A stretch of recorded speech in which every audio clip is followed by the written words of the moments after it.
সাদিক কায়েমের সঙ্গে ভাইরাল হওয়া নারীর পরিচয় উন্মোচিত হয়েছে, যা দেশবাসীকে চমকে দিয়েছে। জানা গেছে তিনি জিনা তাসরিন, যিনি শুধু একজন ডেইলি স্টারের সাংবাদিকই নন, বরং জুলাই অভ্যুত্থানের নেপথ্যের অন্যতম কাণ্ডারি। এই রহস্যময়ী নারী সাদিক কায়েমের বিশ্বস্ত সহযোগী হিসেবে পরিচিতি পেয়েছেন।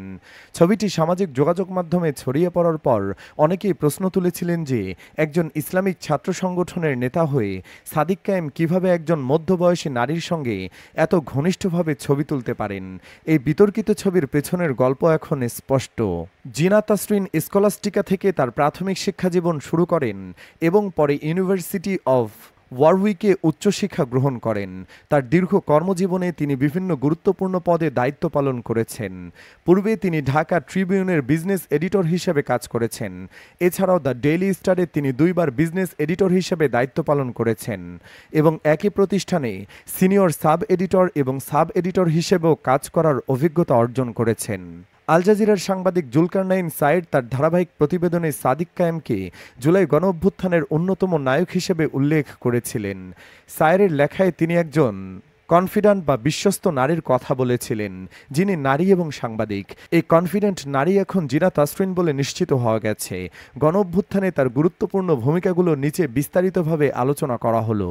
১ নাম্বার, নিরাপদ আশ্রয়ের ব্যবস্থা। আন্দোলনের শুরুর দিকে যখন সমন্বয়কদের নিরাপদ আশ্রয়ের প্রয়োজন ছিল, তখন জিনা তাসরিনই এগিয়ে আসেন।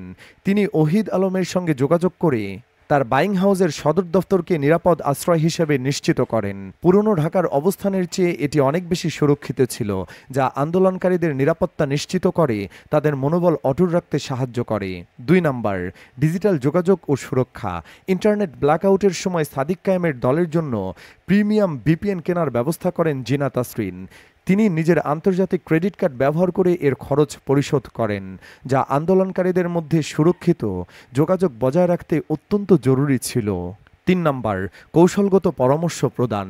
কৌশলগত পরামর্শ প্রদানের ক্ষেত্রে জিনার বিচক্ষণতা বিশেষভাবে লক্ষণীয়। যখন সাদিক কায়েম পরের দিনের কর্মসূচি নিয়ে আলোচনা করেন এবং লিফলেট বিতরণের কথা ভাবেন, তখন জিনা তাকে বোঝান যে এটি পরিবেশের জন্য ক্ষতিকর এবং আন্দোলনের জন্য অসামঞ্জস্যপূর্ণ। এর পরিবর্তে তিনি জাতিসংঘের কার্যালয়ের সামনে বিক্ষোভ করার পরামর্শ দেন, যা আন্দোলনকে আন্তর্জাতিক মহলে পৌঁছে দিতে পারে এবং ঘটনার স্বাধীন তদন্তের দাবি জোরদার করতে সহায়ক হয়। তার এই দূরদর্শী পরামর্শ আন্দোলনকে আরও কার্যকর করে তোলে। ৪ নাম্বার, সংকটকালীন লজিস্টিক সহায়তা। কারফিউ চলাকালীন আন্দোলনকারীদের জন্য নতুন পোশাক ও লুঙ্গির ব্যবস্থা করেন তিনি। এটি কর্মীদের প্রয়োজনীয় চাহিদা মেটাতে সাহায্য করে, যা আন্দোলনের সময় অত্যন্ত জরুরি ছিল। ৫ নাম্বার, আন্দোলনকে বাইরের চাপ থেকে রক্ষা।